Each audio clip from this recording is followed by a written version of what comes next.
ഷാരൂഖ് എന്നൊരു ചെറുപ്പക്കാരനുണ്ടായിരുന്നു. വലിയ സ്വപ്നങ്ങളുണ്ടായിരുന്നെങ്കിലും കഠിനാധ്വാനം ചെയ്യാൻ അയാൾക്ക് മടിയായിരുന്നു. എളുപ്പവഴികളിലൂടെ സമ്പന്നനാകാൻ അയാൾ ആഗ്രഹിച്ചു. ഒരു ദിവസം ഒരു പുരാതന കഥയെക്കുറിച്ച് ഷാരൂഖ് കേട്ടു. സ്വർണമാമ്പഴങ്ങൾ നൽകുന്ന ഒരു മാന്ത്രിക മാവിനെക്കുറിച്ചായിരുന്നു ആ കഥ. ആ മാവ് കണ്ടെത്തിയാൽ ജീവിതം മുഴുവൻ സന്തോഷവും സമ്പത്തും ഉണ്ടാകുമെന്ന് അയാൾ വിശ്വസിച്ചു. യാതൊരു മടിയും കൂടാതെ ഷാരൂഖ് ആ മാവിനെ തേടി യാത്ര തുടങ്ങി. ദുർഘടമായ വഴികളിലൂടെയും കാടുകളിലൂടെയും പുഴകളിലൂടെയും അയാൾ മുന്നോട്ടു പോയി. ദിവസങ്ങൾ ആഴ്ചകളായി, ആഴ്ചകൾ മാസങ്ങളായി. വിശപ്പും ദാഹവും അയാളെ തളർത്തി. പക്ഷേ സ്വർണ്ണ മാമ്പഴങ്ങൾ എന്ന സ്വപ്നം അയാളെ മുന്നോട്ട് നയിച്ചു. ഒടുവിൽ അയാൾ ഒരു വലിയ പുഴ കടന്നു, ഒരു മല കയറി.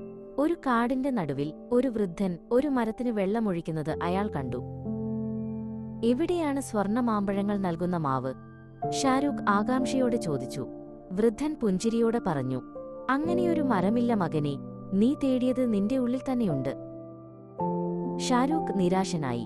വൃദ്ധൻ തുടർന്നു, ഈ യാത്രയിൽ നീ നേടിയ ശക്തിയും ധൈര്യവുമാണ് യഥാർത്ഥ സ്വർണം. അത് നിന്റെ ജീവിതത്തിൽ എപ്പോഴും നിനക്ക് സഹായകമാകും. വൃദ്ധൻ തന്റെ മാവിൽ നിന്ന് ഒരു സാധാരണ മാമ്പഴം ഷാരൂഖിന് നൽകി. ഷാരൂഖ് അത് കഴിച്ചു. തന്റെ കഠിനാധ്വാനത്തിന്റെ ഫലമായി കിട്ടിയതുകൊണ്ട് ആ മാമ്പഴത്തിന് സ്വർണത്തേക്കാൾ മധുരമുണ്ടെന്ന് അയാൾക്ക് തോന്നി.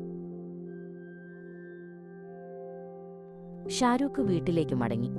അയാൾ ഒരു പുതിയ മനുഷ്യനായി മാറിയിരുന്നു. കഠിനാധ്വാനം ചെയ്ത് അയാൾ തന്റെ സ്വപ്നങ്ങൾ യാഥാർത്ഥ്യമാക്കി.